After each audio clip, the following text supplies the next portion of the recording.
Welcome to Sleep Stories in Rain, where the comforting darkness invites the spirits of the unknown. Tonight, we summon disturbing true Ouija horror stories, accounts so chilling you'll question what lies beyond the veil. When the planchette moves, secrets awaken, and nightmares cross into reality. Only 50% of you are subscribed. Join our brave circle by subscribing now and help keep the candles burning against what lurks in the shadows. Share your own Ouija experiences in the comments. Messages from beyond, warnings, or encounters that haunt you still. Your stories give life to this channel. If you have a taste for terror born from true supernatural encounters, you're exactly where you belong. Let's begin.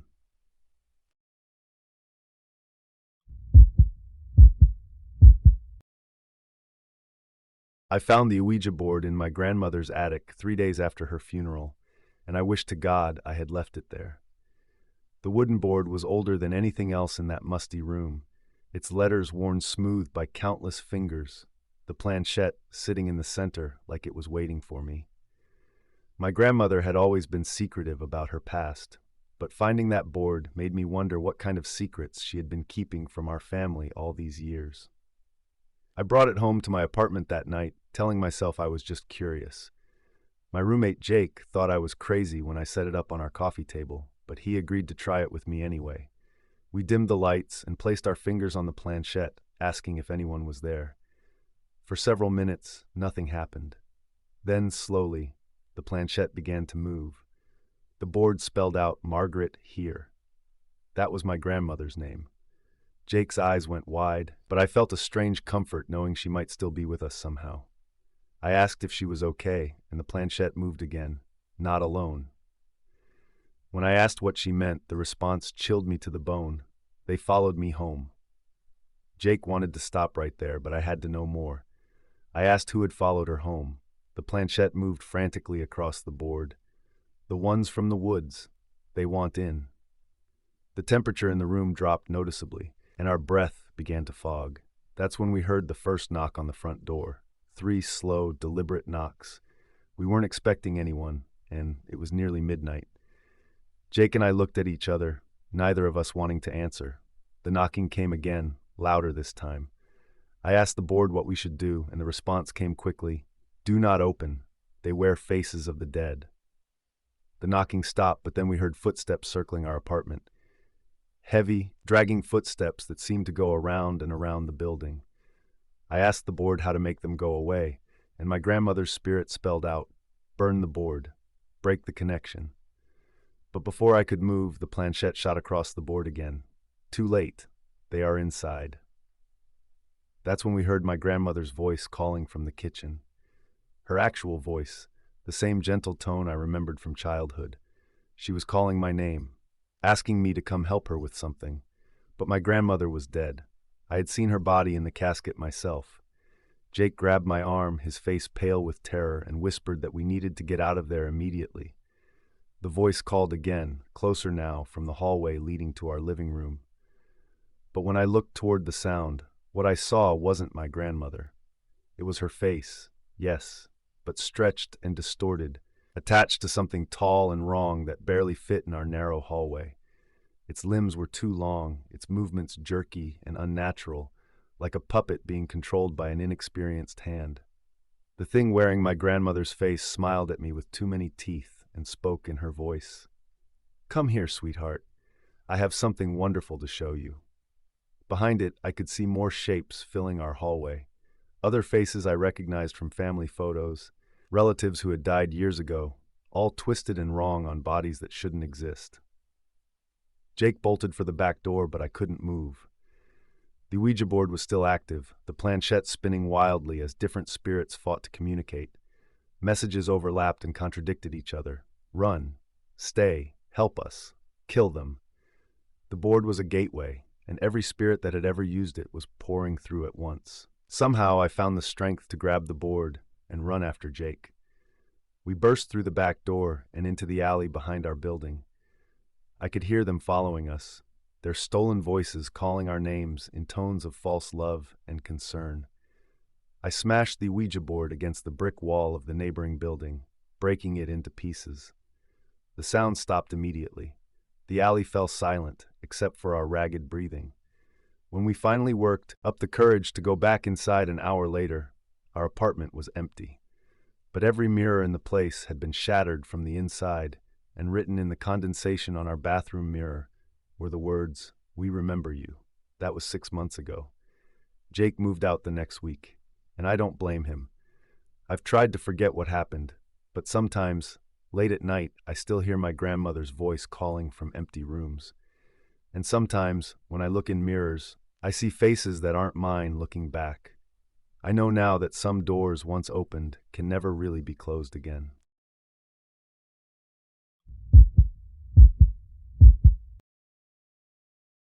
I swore I'd never touch a Ouija board again after what happened in my grandmother's attic.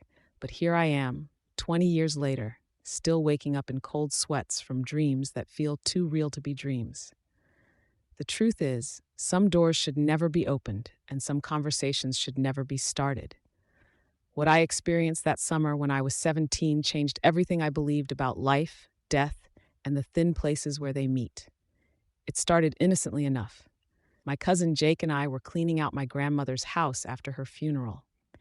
The old Victorian had been in our family for generations, filled with dusty furniture and forgotten memories. We'd been working for hours when Jake discovered an ornate wooden box tucked behind some Christmas decorations in the attic. Inside, wrapped in black velvet, was the most beautiful Ouija board I'd ever seen. The wood was polished to a mirror shine, and the letters seemed to glow with an inner light. "Come on, Sarah," Jake said, his dark eyes gleaming with mischief. "Just one try. What's the worst that could happen?" I should have known better. My grandmother had always warned me about dabbling in things beyond our understanding. But grief makes you do stupid things, and I missed her so much it physically hurt. The idea of maybe, possibly connecting with her one last time was too tempting to resist. We set up the board on the attic floor as rain began pattering against the windows. The single bare bulb hanging from the ceiling cast dancing shadows across the walls. Jake lit some candles he'd found, and we placed our fingers on the heart-shaped planchette. It felt warm under my fingertips, almost alive. "Is anyone there?" Jake asked, his voice barely above a whisper. For a moment, nothing happened. Then the planchette began to move, slowly at first, then with increasing confidence. The board spelled out, "Yes." My heart hammered against my ribs. "Grandma, is that you?" The planchette jerked violently across the board. This time it spelled out, "Not Grandma." "Who are you?" Jake asked, his cocky grin fading. The response came quickly. "Lonely, so lonely, been waiting." I wanted to stop, but Jake pressed on. "Waiting for what? Someone to play." The temperature in the attic plummeted. Our breath began to mist in the suddenly frigid air. The candle flames flickered wildly, casting grotesque shadows that seemed to move independently of their sources. I tried to lift my fingers from the planchette, but they wouldn't budge. It was as if they were glued to the surface. "Jake, something's wrong," I whispered. He tried to pull away too, but his hands remained fixed to the board. The planchette was moving on its own now, spelling out message after message. "Want to come through. Need a body. So cold here." Then the lights went out. In the darkness, I heard something that still haunts me. Footsteps. Slow, deliberate footsteps crossing the attic floor toward us. But we were alone. We had to be alone. "Sarah?" Jake's voice cracked with terror. The planchette was still moving beneath our trapped fingers. I could feel it sliding across the board, and somehow I knew what it was spelling without being able to see it. "Behind you." I felt breath on the back of my neck. Cold, stale breath that smelled of earth and decay. Something whispered my name, but it wasn't Jake's voice. It was something else entirely. Something that had been waiting in the darkness between worlds for someone foolish enough to open the door. The candles suddenly flared back to life, and in their light, I saw our reflection in the darkened window. But there was a third figure standing behind us. A tall, gaunt shape with eyes like black holes and a mouth that stretched too wide. It reached out with fingers that were too long, too thin, and I felt those impossible digits brush against my shoulder. Somehow, we broke free. Jake and I scrambled away from the board, knocking over candles and stumbling over boxes in our panic. We ran down those attic stairs like demons were chasing us, and maybe they were. We didn't stop running until we reached Jake's car. We never spoke about what happened that night. Jake moved to California the next month, and we haven't talked since. But sometimes in the quiet moments before sleep, I hear that voice whispering my name. And sometimes when I look in mirrors, I see those black hole eyes staring back at me from just over my shoulder. The worst part? 3 days after we fled that attic, my grandmother's house burned down. The fire department said it started in the attic, but they couldn't determine the cause. They found the remains of a wooden board in the ashes, but the fire had been so intense that nothing else survived. I tell myself the fire destroyed whatever we released that night. I tell myself I'm safe now, but deep down, I know the truth. Some doors, once opened, can never be completely closed, and something is still waiting, still watching, still hoping for another chance to play.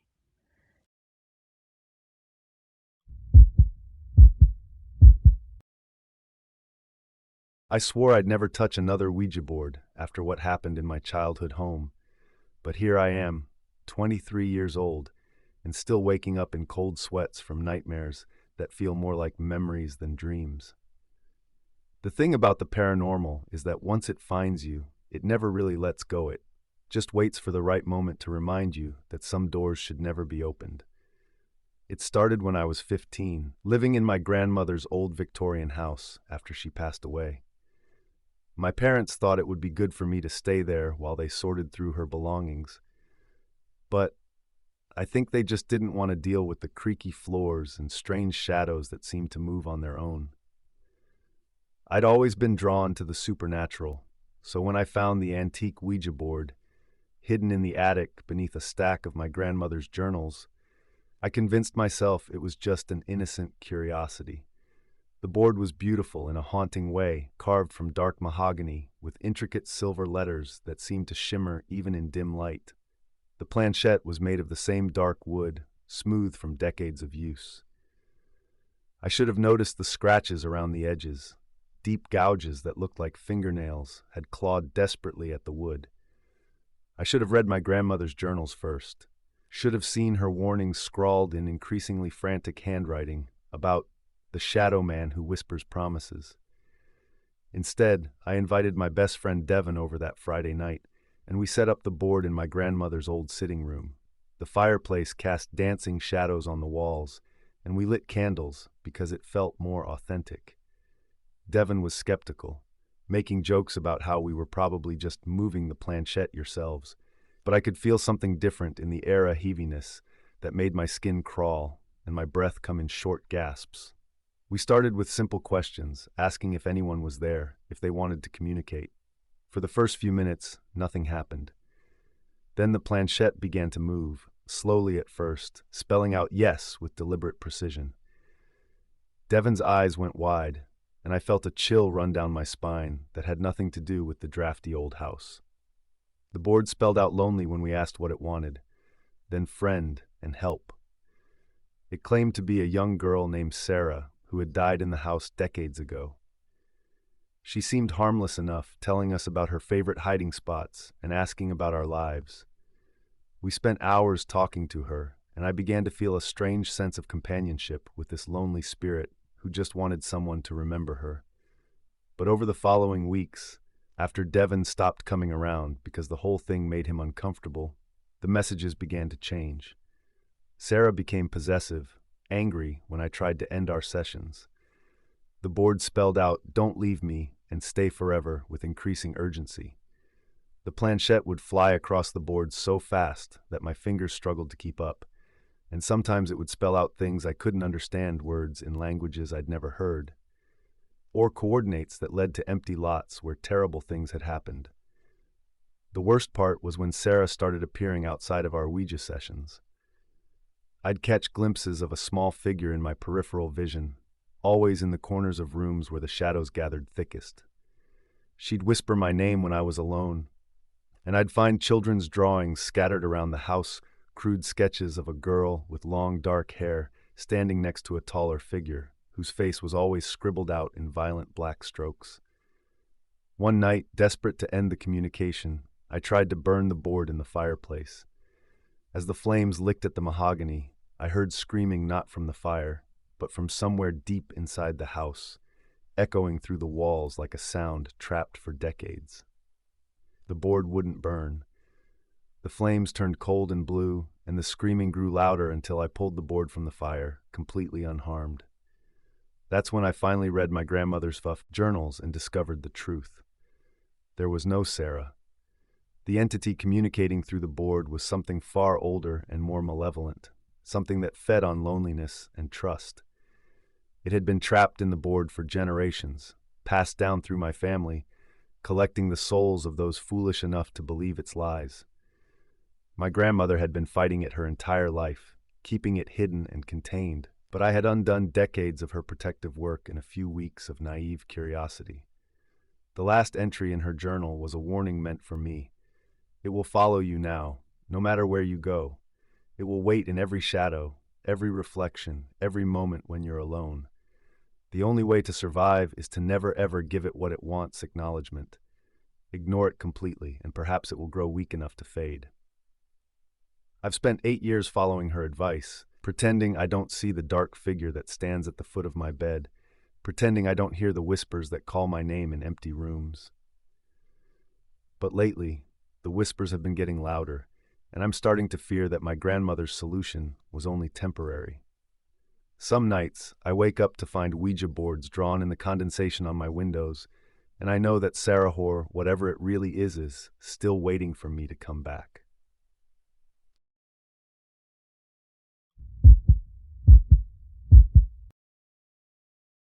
I should have burned that Ouija board the moment I found it in my grandmother's attic, but instead I brought death into my home.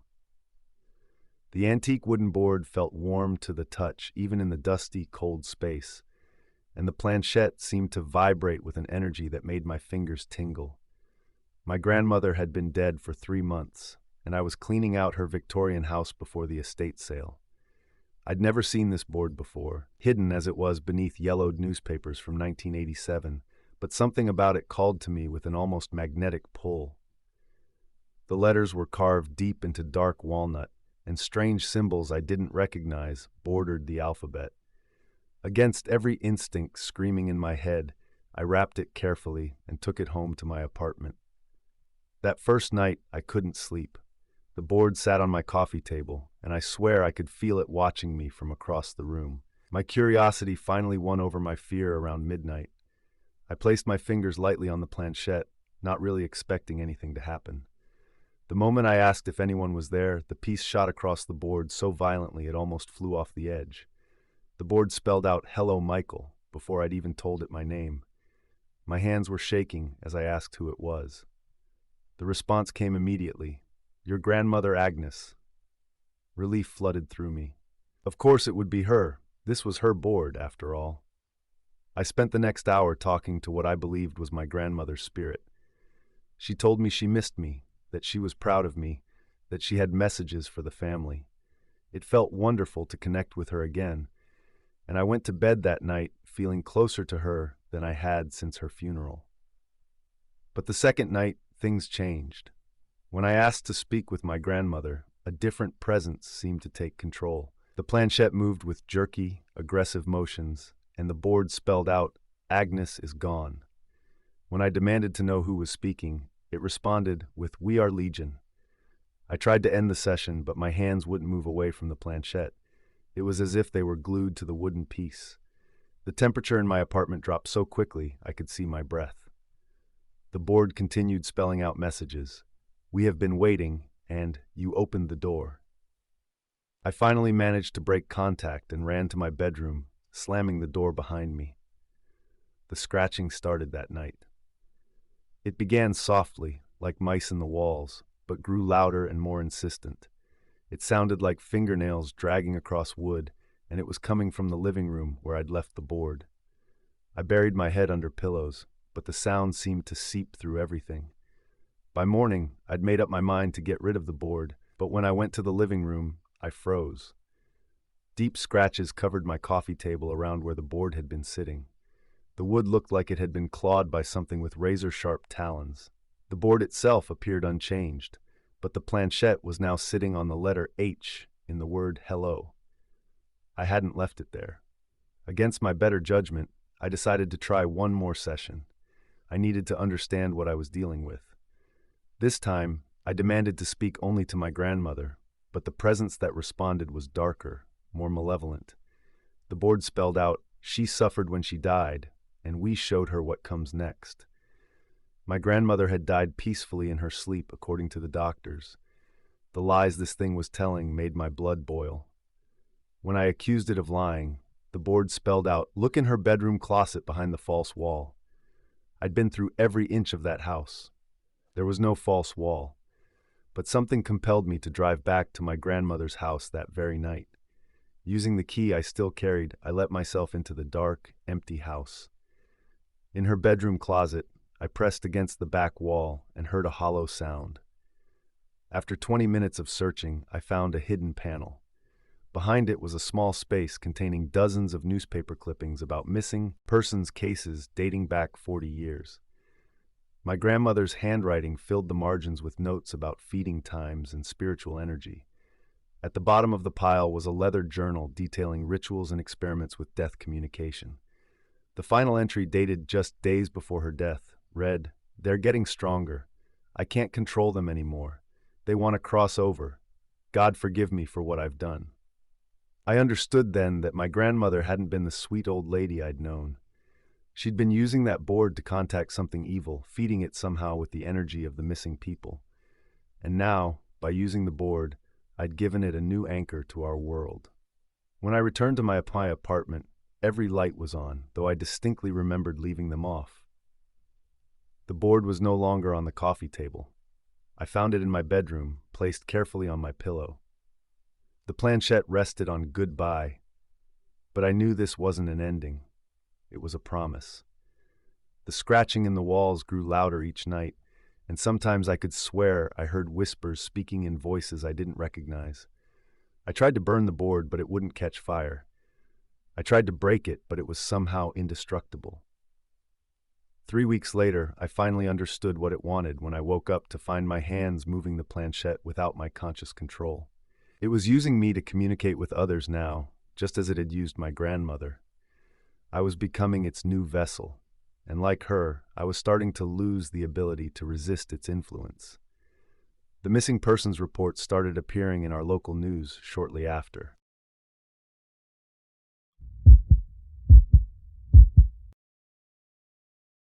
I should have thrown that Ouija board in the fire the moment I found it in my grandmother's attic, but something about its worn wooden surface and faded letters whispered promises I was too curious to ignore. 3 months later, I'm writing this from a psychiatric ward, and the doctors think I'm insane. But I know what I experienced was real because Sarah's body was never found. It started innocently enough. My grandmother had passed away the previous spring, leaving me her Victorian house in Salem. While cleaning out the dusty attic, I discovered the board wrapped in black silk, tucked behind a trunk of old photographs. The moment my fingers touched the planchette, a chill ran up my arms that had nothing to do with the October air. That first night, I invited my girlfriend Sarah and our friend Marcus over. Sarah was skeptical, rolling her dark eyes as she settled her petite frame cross-legged on the hardwood floor. Marcus, ever the believer in anything supernatural, eagerly placed his thick fingers on the planchette beside mine. The candles flickered as we began. "Is anyone there?" I asked, feeling foolish. The planchette remained still for several minutes. Then, slowly, it began to move. The board spelled out Elizabeth. "Who is Elizabeth?" Sarah asked, her earlier skepticism replaced by genuine curiosity. The response came quickly. "Murdered here 1892. Marcus and I exchanged glances. We'd researched the house's history and found no record of any Elizabeth. But the planchette wasn't finished. It continued moving, spelling out "trapped between worlds." Over the following weeks, our sessions became more frequent and more intense. Elizabeth's story unfolded in fragments. She'd been the previous owner's daughter, killed by her father in a rage. Her spirit had been bound to the house, unable to move on. But something was different about these conversations. Elizabeth seemed to be learning, growing stronger. "She's changing," Sarah whispered one evening after a particularly draining session. "Her responses are getting more complex, more personal." She was right. Elizabeth had begun asking us questions about our lives, our fears, our relationships. When Sarah mentioned her claustrophobia, Elizabeth became fixated on it. The board would repeatedly spell out small spaces and can't breathe whenever Sarah was present. Then came the night. Everything went wrong. We'd been playing for about an hour when the planchette began moving erratically, spelling out nonsensical words. The temperature in the room plummeted, and our breath became visible in white puffs. The candles guttered and died, plunging us into darkness. "We should stop," Sarah said, her voice trembling. But the planchette was moving on its own now, nobody's fingers touching it. In the moonlight streaming through the windows, we watched in horror as it spelled out, "She will take my place." "Who will take your place?" Marcus asked, his voice barely a whisper. The board's response made my blood freeze. "The girl with dark hair." Sarah tried to pull her hands away, but they seemed frozen to the planchette. Her eyes went wide with terror as she struggled against some invisible force. "I can't move," she gasped. The room filled with the sound of creaking wood, as if the house itself was shifting and settling. Pictures fell from the walls, and the floorboards beneath us began to groan and split. Through the chaos, the planchette continued its relentless movement. "Coming through now," it spelled out. That's when I saw her. In the corner of the room, a translucent figure began to materialize. Elizabeth. But she wasn't the sad, trapped spirit we'd been communicating with. Her face was twisted with malevolent hunger, her eyes black holes that seemed to pull at something deep inside my chest. Sarah screamed as the entity lunged toward her. The last thing I remember clearly was the sensation of the floor giving way beneath us, as if the house was opening its mouth to swallow us whole. When I woke up, I was alone on the floor of what remained of my grandmother's parlor. The walls were scorched black, the windows blown out, and there was a gaping hole where the floorboards had been. Sarah was gone. The Ouija board lay in pieces around me, the planchette nowhere to be found. The police found no trace of Sarah. No blood, no signs of struggle, nothing. Marcus had no memory of that night at all, insisting we'd never even used the board. The official report blamed a gas leak explosion for the damage to the house. But I know the truth. Elizabeth needed a way out of her prison between worlds, and she found one. Sometimes, late at night in this sterile hospital room, I can hear Sarah's voice whispering through the ventilation system. She's trapped now, just like Elizabeth was, and she's looking for someone to take her place. The doctors say I'll be released soon, that I'm making excellent progress. They don't understand that my recovery isn't a good thing, because once I'm out, I know exactly what I have to do. I have to find another board, and I have to find someone willing to play. Sarah is waiting, and she's so very hungry.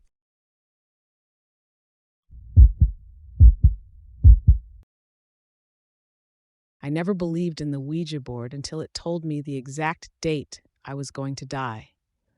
The plastic planchette moved across those letters with such deliberate precision that night in October, spelling out a date just 3 weeks away. What made it worse was that everyone else at the sleepover swore they weren't pushing it. It started as a typical Friday night at my friend Sarah's house. Her parents were out of town, and we thought we were so mature at 17, drinking stolen wine coolers and painting our nails black. Sarah had found the board in her grandmother's attic earlier that week, still in its original 1970s box with faded corners and a musty smell that reminded me of old churches. "Come on, Maya," Sarah urged, her blonde hair catching the candlelight we'd set up for atmosphere. "Don't be such a baby. It's just a game." But when we placed our fingertips on that heart-shaped piece of plastic, the temperature in the room dropped at least 10 degrees. I could see my breath forming little clouds as I exhaled. The 3 other girls, Jessica, Amanda, and Tori, all looked as nervous as I felt, but none of us wanted to be the first to chicken out. "Is anyone there?" Sarah asked in a theatrical whisper. The planchette jerked so violently that Jessica yelped and almost pulled her hands away.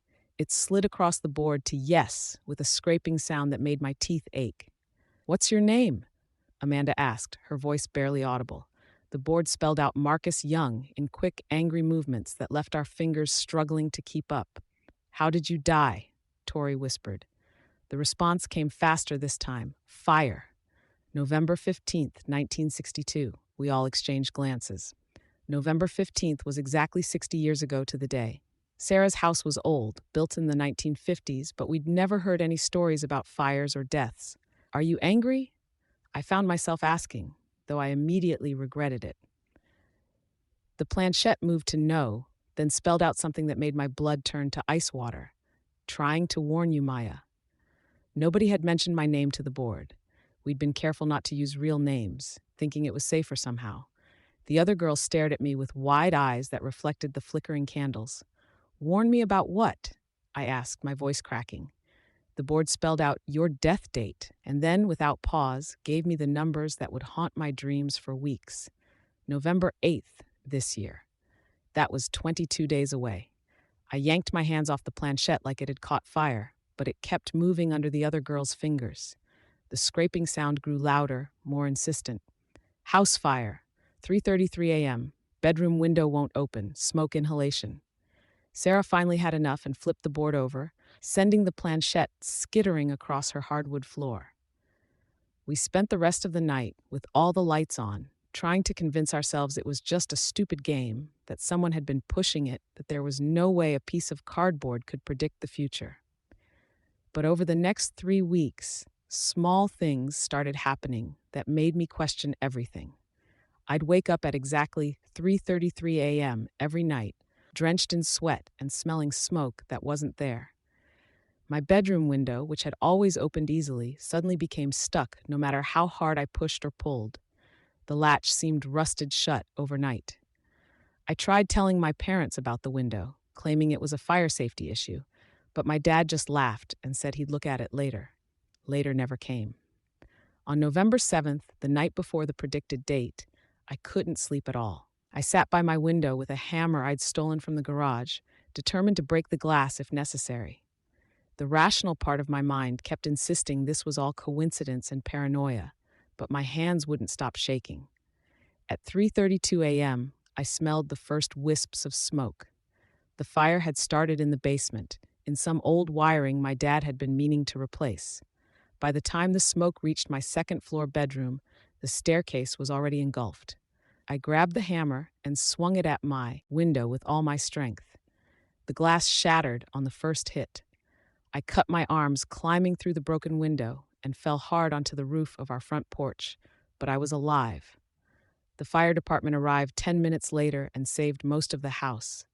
The fire chief told my parents that if I'd been sleeping, the smoke would have killed me before I ever woke up. That was 15 years ago, and I've never touched another Ouija board since. But sometimes, on quiet November nights, I wonder if Marcus Young is still out there, still trying to warn people. And sometimes I wonder who might have saved his life, if only someone had listened to the warnings he received.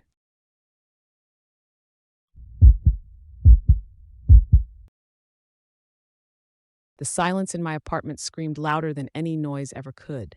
It was the kind of silence that only comes after someone you love has gone, leaving a hollow space where their laughter used to echo.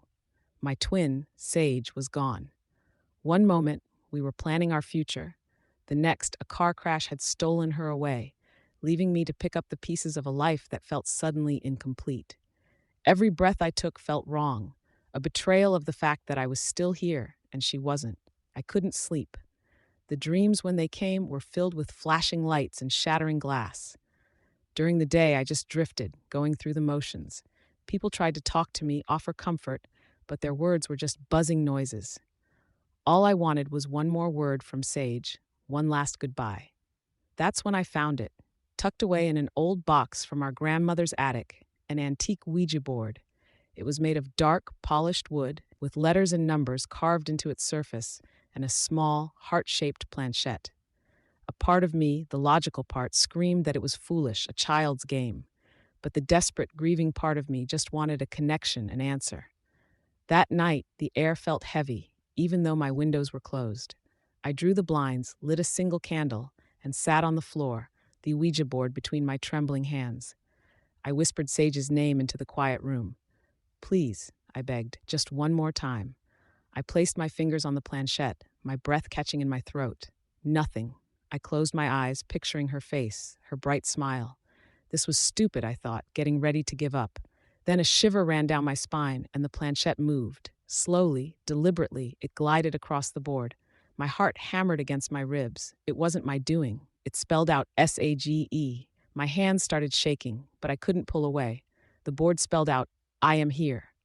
Relief washed over me, a warm wave in the cold dark. It was her. Sage was here. I cried, tears streaming down my face.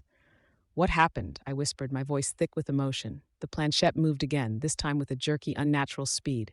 The board spelled out, he took me. My relief turned to a cold dread. Who was he? What did that mean? This wasn't how I imagined it. Sage would have comforted me, not spoken in riddles. I asked, who took you, Sage? Tell me. The planchette hesitated, then spelled out, look in the journal. My grandmother kept a journal, a leather-bound book from decades ago. Sage and I used to joke about its cryptic entries. It was in the attic. I had to go. Standing up, I wrapped myself in a blanket. The air in the apartment felt colder now, almost watchful. Every shadow seemed to stretch and twist. The candle flickered wildly, dancing as if something unseen was moving around the room. I felt eyes on me, a presence that wasn't Sage's. It was heavy, dark. Who are you? I whispered to the empty air. The board, still on the floor, didn't move, but I felt a cold breath on my neck and the distinct smell of decay filled the room. This wasn't my twin. It was something else, something that wanted more than just conversation. I ran to the attic. The attic was a mess of forgotten memories.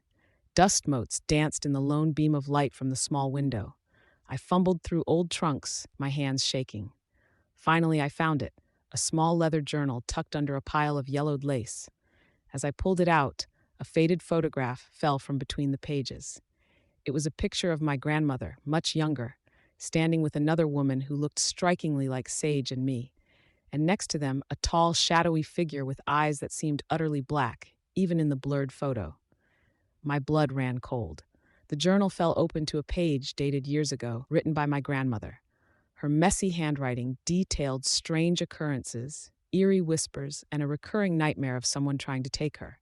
She mentioned a borrower, a thing that looked like those it claimed.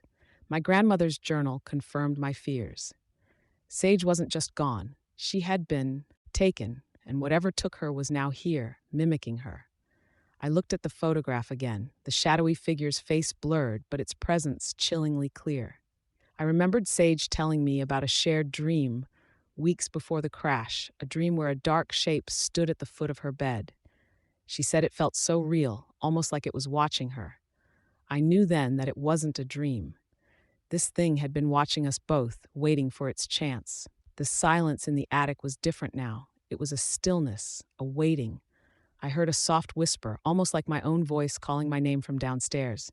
It wasn't Sage. I knew it.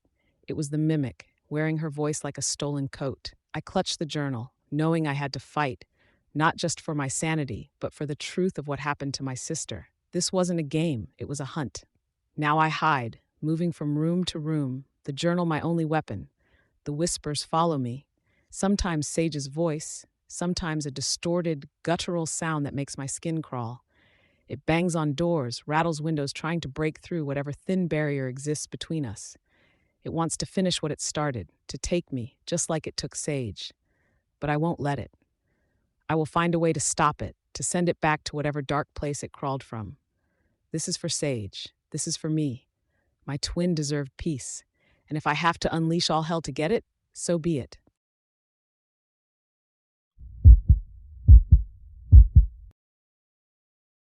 I remember the night everything changed, the night we thought it was just a game. It started with Alex, Maya, Ben, Chloe, and me, tucked away in the old Miller house, the one everyone said was haunted.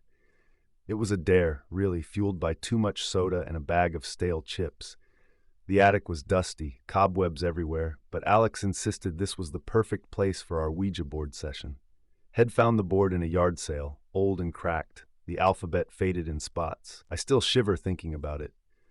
"All right, everyone, fingers on the planchette," Ben said, trying to sound brave, but his voice shook a little. Chloe was already nervous, clutching her floral dress. Maya looked serious, her dark eyes scanning the room, while Alex just grinned, full of reckless energy. We placed our fingertips lightly on the small heart-shaped piece of wood. The air felt thick, heavy, even though the windows were broken, letting in the cool night breeze. "Is anyone there?" Alex asked, his voice echoing a bit. Nothing happened. We waited, silent, for what felt like an hour but was probably only a minute. "See? Told you it's fake," I mumbled, starting to pull my hand away. But then it moved. Just a tiny twitch, barely noticeable. We all looked at each other, eyes wide. It wasn't one of us pushing it, I swear. The planchette glided slowly, deliberately, to YES. We all gasped.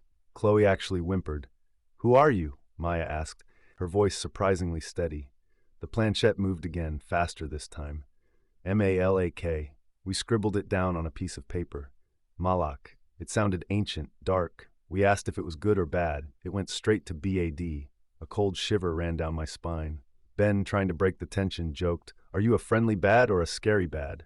The board spelled out FEAR. My stomach dropped. Alex, always pushing boundaries, leaned in close. He looked right at the board, a wild glint in his hazel eyes. "Malak," he said, his voice loud in the quiet room. "If you're real, show us. Come here. We invite you."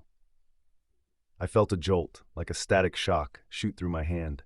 A sudden, sharp crack came from downstairs, like something heavy had fallen.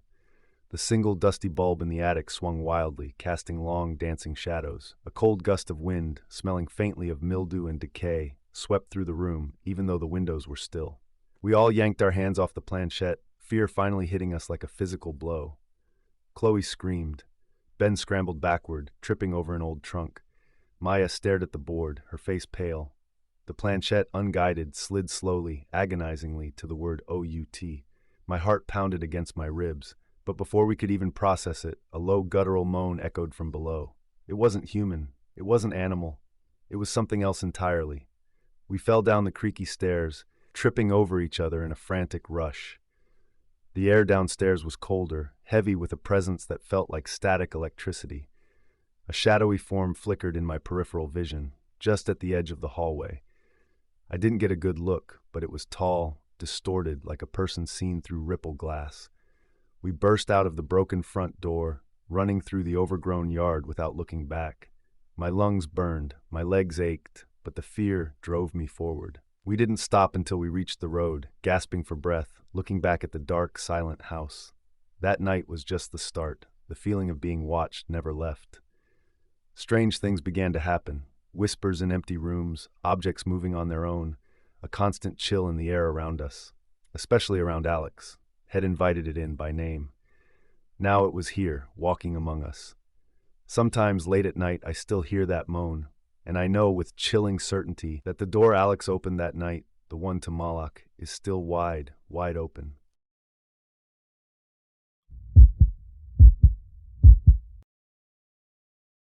The Ouija board cost me $3 at a garage sale, and I thought I was getting the deal of a lifetime. What I actually bought was a one-way ticket to hell. It happened 6 months ago, but I still wake up screaming. My name is Jake, and I'm 22 years old. Before that night, I didn't believe in ghosts, demons, or anything supernatural. I was a college student studying engineering, logical and practical. That all changed when my girlfriend Sarah brought her little sister Emma over to my apartment. Emma was 15 and obsessed with horror movies and ghost stories. When she saw the Ouija board on my coffee table, her eyes lit up like Christmas morning.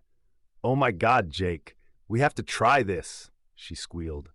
Sarah rolled her eyes but agreed to play along. "Just for fun," she said. We dimmed the lights and sat around my small dining table. The board looked innocent enough, just cardboard with letters and numbers printed on it. The planchette was plastic, lightweight, nothing threatening about it.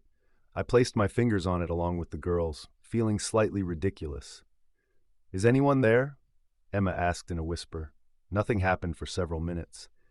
Then, slowly, the planchette began to move. It slid across the board, and I was sure one of the girls was pushing it. But when I looked at their faces, they seemed genuinely surprised. The board spelled out, "Yes." "What's your name?" Sarah asked, playing along. The planchette moved again, faster this time. The board spelled out, "Marcus." Emma giggled nervously. "How did you die, Marcus?" The response came immediately, "Murdered." The temperature in the room seemed to drop 10 degrees. I could see my breath forming small clouds in the air. That's when I knew something was seriously wrong.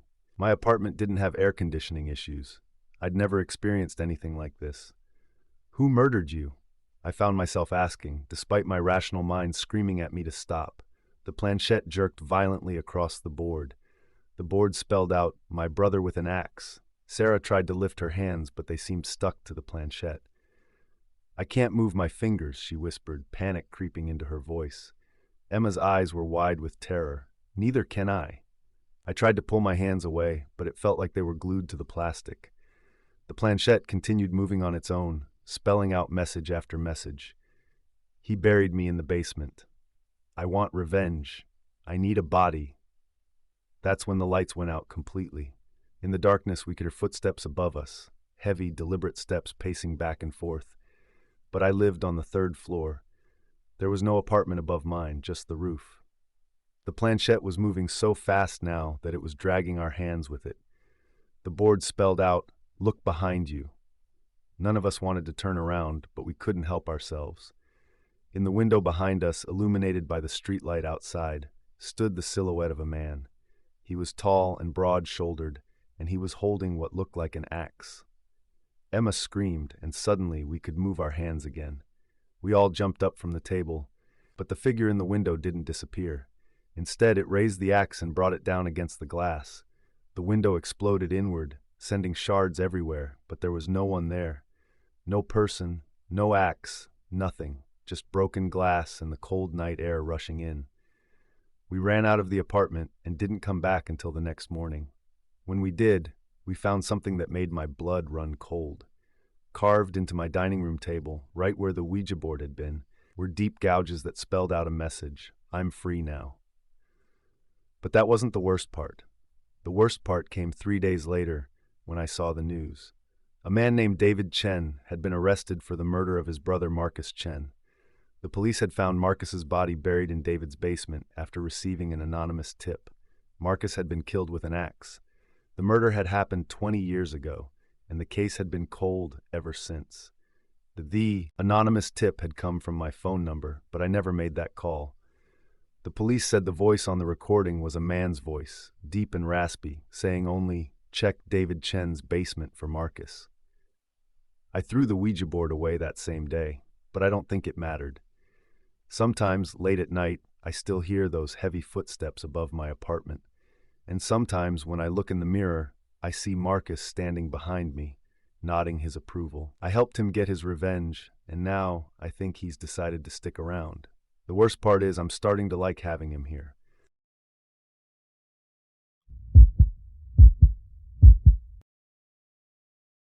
I found the Ouija board in the back corner of that old house. The walls were cracked and peeling, the floorboards creaked with every step. Dust hung heavy in the stale air, and the faint smell of mold clung to everything. It sat there, half buried under a broken pile of newspapers. The faded letters on the wood caught my eye. Ouija, it said. I was curious, so I picked it up and brushed off the dirt.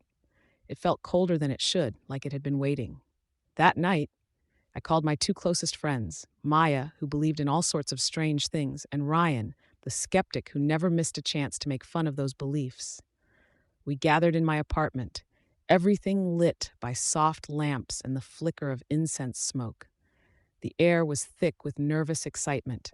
The board lay on the coffee table between us, its worn surface catching the light. "Let's see if anything's home," Maya whispered, eyes wide. We all put our fingers lightly on the planchette.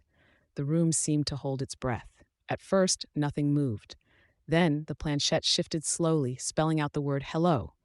We exchanged glances. Ryan rolled his eyes but said, "Nice prank, Maya." We asked questions, taking turns. The answers were vague, words like wait and help. The board spelled out trap souls. My heart started to race. Shadows in the corner of the room seemed to flicker, but when I looked, nothing was there. I tried to laugh it off. Ryan cracked a joke to ease the tension. Maya looked more serious, gripping the edge of the couch. The board suddenly spelled out something chilling. Don't trust. The air grew cold, and I felt something watching us. I wanted to stop, but my fingers stayed on the planchette. The night had just begun. After that warning, things got worse fast. The lights flickered like they could go out any second. The room dropped in temperature, and Maya wrapped her arms around herself, her face pale. I swear I heard footsteps in the hallway, soft at first, then closer. We told ourselves it was just the house settling or the old wiring acting up. But it didn't stop there. The planchette moved again, spelling out stay. My fingers trembled, but I didn't dare pull away. Maya whispered, "We shouldn't do this." Ryan laughed nervously but looked uneasy. Suddenly, the sound of something sliding down the wall behind us made us all jump. The shadow near the corner stretched longer, darker. It wasn't just a trick of the light. Ryan was the first to break. "I'm out," he said, standing up quickly. He grabbed his jacket and left, not waiting for a goodbye. The door shut like a slam, and the quiet afterward was deafening. Maya looked to me, eyes wide with fear. "Now it's just us," she said quietly. I nodded, even though my heart pounded like a drum. That night, sleep was impossible. When I finally drifted, the nightmares attacked. Faces with hollow eyes stared from the dark. I felt invisible hands reach out, grabbing at me. Each time I woke, the whispers from the walls clung to my ears like a cold shadow. Daylight offered no relief. The line between dreams and reality blurred. I caught movement from the corner of my eye, figures just beyond sight. My phone never rang. Maya stopped answering messages. I was alone in the apartment, trapped by something I didn't understand but knew was waiting. The Ouija board sat silent on the table, but the fear it released never went away. The room felt like it was closing in. Shadows moved in the corners like living things. I sat in the middle of the floor, the Ouija board before me, its worn letters glowing faintly under the dim light. I reached out, fingers trembling, and touched the planchette.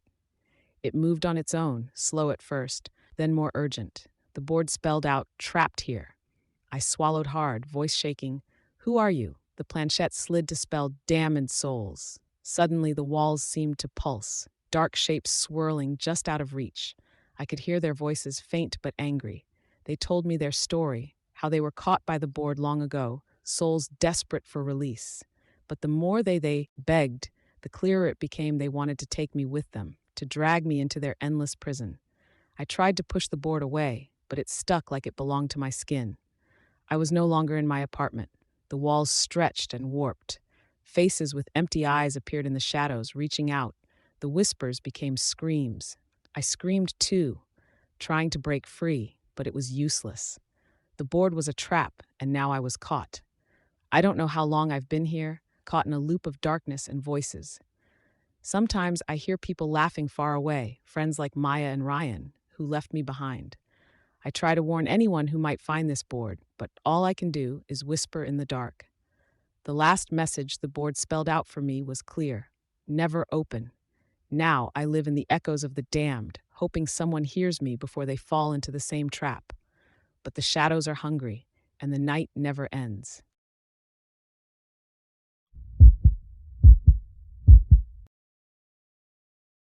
The smell of stale coffee and unspoken sadness still clings to my memory, even now.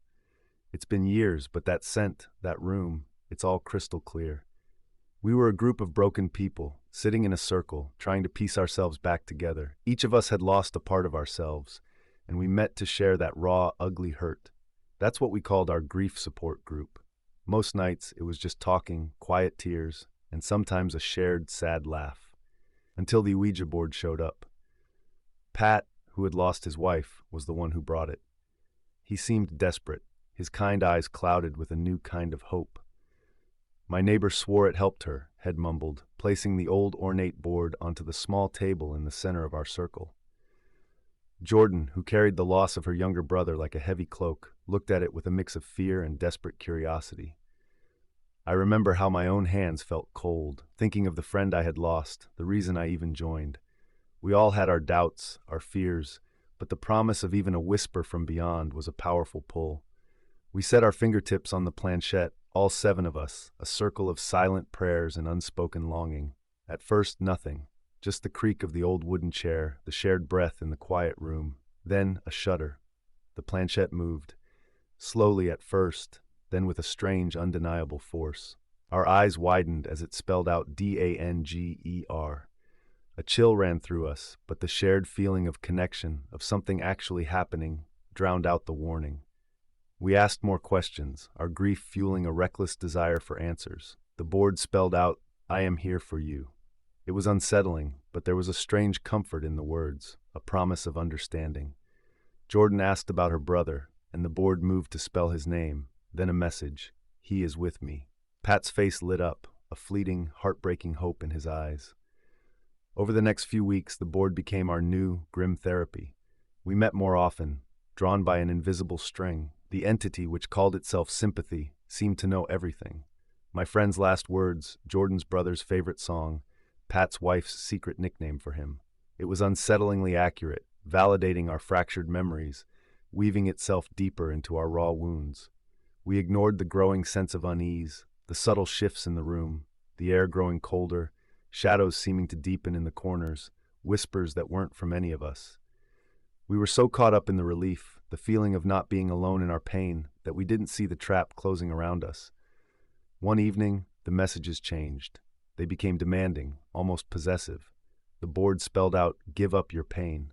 And then, shockingly, "Let me in." Panic set in. Pat tried to pull his hands away, but it was like his fingers were glued to the planchette. Jordan cried out, her blue eyes wide with fear as her arm twisted unnaturally, still held to the board. I felt a cold dread creep up my spine as the entity began to spell out things that were not comforting, but accusatory. "You are weak," it said. "Your grief is mine." The air grew heavy, like an invisible weight pressing down. The faint scent of stale coffee was now mixed with something else, something metallic and sharp, like old blood. The room was not just cold, it was freezing, and our breath plumed out in front of us. Then the real horror began. As someone tried to pull the planchette off the board, it flew across the room, slamming into the wall with a loud crack. The lights flickered wildly, the shadows in the room stretching and dancing like mocking figures. The entity wasn't just talking through the board anymore. It was in the room, a silent, sickening presence that seemed to feed on our fear. We could hear whispering, not from the board, but all around us, in our ears, in our heads. It felt like 1,000 tiny needles pricking our skin. Each whisper was a memory twisted, a loss magnified. It was feeding, growing, making our grief its own weapon. We had opened a door, not just to spirits, but to something that craved our very essence. Our hands were shaking, our faces pale, our eyes darting around the room, seeing nothing, yet feeling everything. We were no longer seeking comfort, we were trapped, and the thing we had welcomed was feasting. We finally understood. This was not about connection or closure, it was about consumption. Sympathy wasn't a friend, it was a parasite. We had to break the connection, starve it of its food, our sorrow. It was the hardest thing to do, to look at the very core of our pain and push back against it. We screamed, we cried, we fought the invisible tendrils wrapping around us. It was a battle not with a visible foe, but with our own despair made manifest. It took everything we had, every ounce of strength we didn't know we possessed, to finally rip ourselves away from the board's influence, to sever the connection, to let go of the very grief that had drawn us to it. The room slowly warmed, the shadows receded, and the whispers died down. The Ouija board lay on the floor, shattered, its friendly message now a mocking echo. We were alive, but forever changed, knowing that sometimes the hardest part of healing is letting go, not just of the loved one, but of the pain that keeps them seemingly near. Some things are better left unspoken, some connections never made. We learned the hard way that true comfort isn't found in a board, but in the quiet, difficult work of moving on, even when it feels like a piece of you is missing. And sometimes what you're holding on to isn't a loved one, but the very thing that wants to take over your life.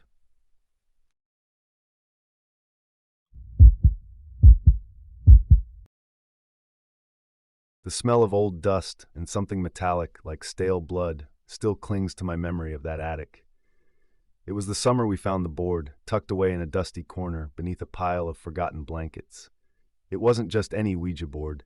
It was old, dark wood, with letters that seemed carved by a shaky hand, and a planchette like a tiny, ornate tombstone. We should have left it there. We really should have. But youth is stupid, and curiosity is a cruel master, especially when it whispers promises of forbidden knowledge. We gathered in the attic, the small window letting in only weak, dusty sunlight. We lit candles because it felt right, and the shadows danced, making the familiar space feel strange and watchful. My hands trembled as I placed my fingers on the planchette, feeling the smooth, cold wood beneath my skin. Across from me sat Michael, his eyes wide and a nervous grin on his face. Next to him was Sarah, usually so loud, now quiet, her gaze fixed on the board. Then there was Clara, the bravest of us, who had dared us to try it in the first place. We all held our breath as Clara spoke, her voice barely a whisper. "Is anyone there?" The planchette did nothing at first.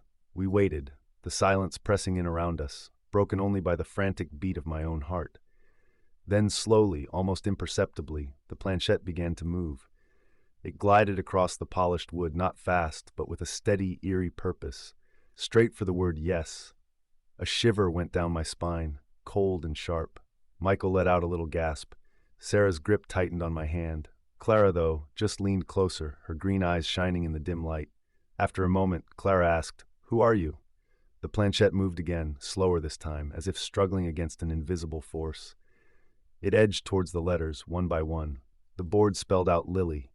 We all looked at each other, confused. None of us knew anyone named Lily. Clara, always braver than the rest of us, asked, "What do you want, Lily?" This time, the movement was faster, more urgent. It slid with alarming speed. The board spelled out play. We looked at each other, a mix of fear and excitement. It was just a game, right? A silly old board. But the air in the attic had grown cold, and the candle flames flickered wildly, even though there was no draft. Things started to get weird after that first night. Small things at first. Doors creaking open when no one was near. Objects moving from where Wed left them. My shadow seeming to stretch and twist into unnatural shapes behind me. We tried to laugh it off, to blame it on our imaginations or the old house settling. But deep down, a knot of dread was tightening in my stomach. Then came the whispers. Faint at first, like the rustling of old leaves. Then clearer, sometimes calling my name, sometimes hissing words I couldn't quite make out. Always from empty rooms. I started sleeping with the lights on, jumpy at every sound. We stopped playing with the board, but it felt like the game hadn't stopped playing with us. The presence felt closer now, a cold breath on the back of my neck, a sense of being watched from the dark corners of my room. One night, the whispers were loud and clear. They came from the hallway, just outside my bedroom door. A child's voice singing a lullaby, but warped and distorted, like it was coming from deep underwater. I froze, my heart hammering against my ribs.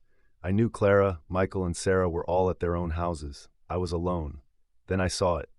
A small, pale hand with long, thin fingers slip under my door. It wasn't a shadow. It was real. I squeezed my eyes shut, clutching my covers like a shield. When I opened them, it was gone.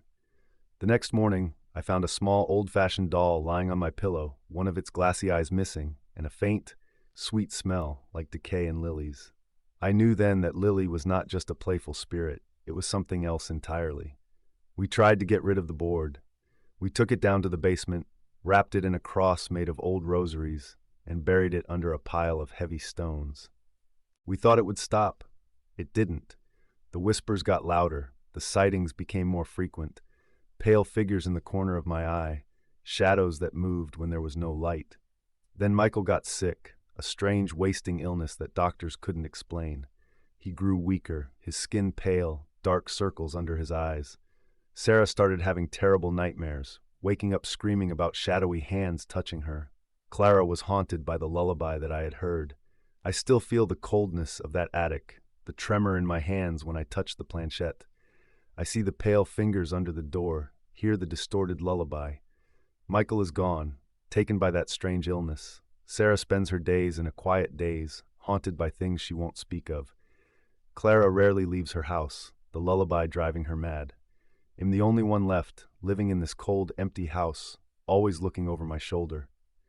The board is still in the basement, I think, beneath those stones. But the presence is still here, a constant frigid breeze, a whisper in the dark. It never really left, it just found a way to stay. And sometimes, late at night, I hear a soft, childlike sigh from the empty hallway. And I know, with a chilling certainty, that Lily is still here, waiting to play.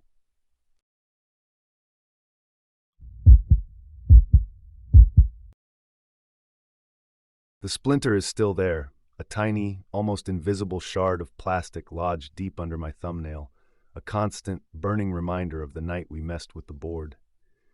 Sometimes, when the light hits it just right, I see a faint, swirling pattern, like ancient wood grain, and the smell of ozone and damp earth fills my nose, even when I'm standing in a bright, sterile room. It's been 5 years since that night, and every single one of them has been a slow, agonizing climb out of a hole we dug ourselves, a hole that started with a cheap, plastic Ouija board and 3 stupid, curious teenagers who thought they were invincible. It was Sarah who found it first, tucked away in the dusty attic of her grandmother's old farmhouse. It was a Saturday afternoon, the kind of day that hangs heavy with possibility and boredom. We were sprawled on musty blankets, the sun filtering through a cobweb-dusted window, talking about nothing important. Sarah was the adventurous one, always pushing boundaries, always daring us to do something stupid. Mark was the skeptic, the one who rolled his eyes and muttered about pseudoscience and confirmation bias. And I was the one who just wanted to fit in, to be part of the group, even if it meant ignoring the knot of unease tightening in my stomach. The board itself was old, the kind that looked like it had seen things. It had a wooden planchette, worn smooth by countless hands, and the letters and numbers etched into the surface seemed to hum with a faint, almost imperceptible energy. Sarah, all wide eyes and a grin that was a little too excited, held it up like a trophy. "Look what I found," she yelled, her voice echoing in the dusty space. "A genuine Ouija board." Mark scoffed, shoving a hand through his messy brown hair. "Please, Sarah, you actually believe in that stuff?" But there was a flicker of something in his eyes, a hesitant curiosity that gave Sarah the opening she needed. She started on about spirits and the great beyond, using words she must have read in some cheesy horror novel. I just nodded, trying to look interested, while my gut screamed at me to run, to get far away from that creepy attic and that even creepier board. But Sarah's enthusiasm was contagious, and soon even Mark was leaning forward, a smirk playing on his lips that didn't quite reach his eyes. By the time the sun began to dip below the horizon, casting long, eerie shadows, we were sitting around the board, fingers on the planchette, whispering questions into the thickening air. The first few attempts were just us giggling and pushing the planchette ourselves, trying to spook each other. Sarah would gasp and pretend the planchette was moving on its own, and Mark would let out a fake scream. We were having fun in that way teenagers do when they're teetering on the edge of something they don't understand. But then came the cold. It wasn't just the chill of the aging house. It was a deep, bone-aching cold that crept in from nowhere, settling around us like a shroud. The air grew heavy, stale, and the dust motes dancing in the last rays of light seemed to still. And then, slowly, hesitantly, the planchette began to move. It wasn't a quick, jerky movement like before. This was slow, deliberate, a smooth glide across the board. We held our breath, our fingers trembling against the warm wood. The planchette stopped on H. Then, after a long, silent pause, it slid to E, followed by L, and finally, L. Sarah's breath hitched. Mark's smirk was gone, replaced by a pale, stunned expression. My own blood felt like ice water in my veins. We hadn't moved it. We couldn't have. It was too smooth, too confident. That was the first time the knot in my stomach wasn't just unease. It was pure, unadulterated terror. We asked its name. The planchette moved again, faster this time, spelling out something that made my heart pound against my ribs, Zazzle. The name felt wrong, thick and sharp on my tongue when I silently repeated it. Mark, the skeptic, was silent, his eyes wide and fixed on the board. As the questions continued, a strange energy filled the room. The answers came faster, more confident, spelling out things about ourselves that chilled us to the bone, secrets we'd never shared, fears we'd buried deep. The air grew colder still, and a faint, unpleasant smell, like rotting garbage and something metallic, began to fill the attic. It was around this time that we noticed the shadows. They weren't just the shadows cast by the fading light, they were deeper, darker, clinging to the corners of the room and seeming to shift and writhe just at the edge of our vision. Sarah started whimpering, her face pale. Mark kept muttering, "It's just the wind, it's just the house settling," but his voice lacked conviction. The planchette suddenly slammed hard against the word goodbye. Not gently, but with a sharp, violent impact that made the entire board jump. We snatched our hands away as if burned. The cold vanished instantly, replaced by the usual stuffy attic air. The shadows receded, and the foul smell faded. We looked at each other, a mixture of relief and lingering dread etched on our faces. Wed opened a door, and whatever had come through hadn't stayed on the other side. That night was just the beginning. The weird things started small. Objects would move on their own, a book falling off a shelf when no one was near, a door swinging open and closed in an empty room. We'd hear whispers when we were alone, just faint, indistinct sounds that seemed to come from the corners of the house. Sarah was the most affected. She started having terrible nightmares, filled with scratching sounds and whispering voices. She became withdrawn, jumpy, always looking over her shoulder. Mark tried to rationalize it, talking about stress and overactive imaginations, but his eyes held a fear he couldn't hide. I felt it too, that constant sense of being watched, of something unseen lurking just beyond the veil of our reality. The splinter under my nail appeared a few days after that night, like a tiny, agonizing reminder of the connection we'd made. It felt like a part of the board, a part of whatever we'd contacted, was now physically embedded in me. The activity escalated. One night, Mark was home alone when he heard a loud crash from his study. He went to investigate and found all the books piled neatly on the floor, in a perfect square, facing inward. Another time, Sarah was in her room when her stereo suddenly blasted static at maximum volume, then shut off just as quickly. These weren't just spooky coincidences anymore. These were deliberate acts designed to terrify us. We tried talking about it, huddled in Sarah's bedroom one rainy afternoon, hushed voices masking our fear. Mark, the skeptic, was the first to admit it. "Okay," he said, his voice barely a whisper. Something is happening." We knew, deep down, that it was connected to the Ouija board, to the name Zazel. The climax came a few weeks later, on a night so dark and stormy it felt like the sky itself was trying to swallow us whole. We were back at Sarah's house, the only place that felt even remotely safe, though we knew the safety was an illusion. The power went out, plunging the house into absolute darkness, save for the sporadic flashes of lightning. The whispers started almost immediately, louder now, more distinct. They were taunting, malicious, calling our names. Then came the scratching, a relentless scraping sound from inside the walls. It was everywhere, surrounding us, closing in. A terrifying gust of wind ripped through the house, though all the windows and doors were closed. The air grew arctic cold once more, carrying that same metallic, foul stench. In a flash of lightning, I saw it a shadow in the hallway, taller and darker than any normal shadow, its outline distorted and wrong. It seemed to pulse with a malevolent energy. Sarah screamed, a raw, guttural sound of pure terror. Mark grabbed her, pulling her back, his face a mask of fear. The sound of something heavy dragging across the floor upstairs echoed through the house. We knew, with sickening certainty, that it was coming for us. We scrambled for the front door, fumbling with the lock, the whispers and scratching growing louder, closer. The air crackled with a terrifying electrical charge. Just as we burst out into the storm, we heard a final, earth-shaking crash from inside the house, followed by an unnerving silence. We ran, not stopping until our lungs burned and the rain plastered and stung us. We never went back inside that farmhouse. We never talked about Zazel or the board again, not really.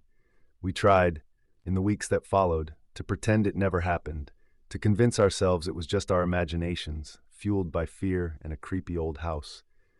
But the fear remained, a constant, low hum beneath the surface of our lives. Sarah moved away a few months later, unable to shake the nightmares. Mark still gets jittery around old houses and hates the smell of dust. And me, well, I have the splinter. 5 years later, and it still burns, a physical connection to that night, a reminder that some doors are best left closed. I see things sometimes, in the corner of my eye, just glimpses of movement, shadows that don't quite belong. I hear things too, faint whispers on the wind, the distant sound of scratching. I tell myself it's just my mind playing tricks, the lingering effects of a terrible experience. But deep down, in the marrow of my bones, I know. Whatever we summoned that night, whatever Zazel is, it's still out there.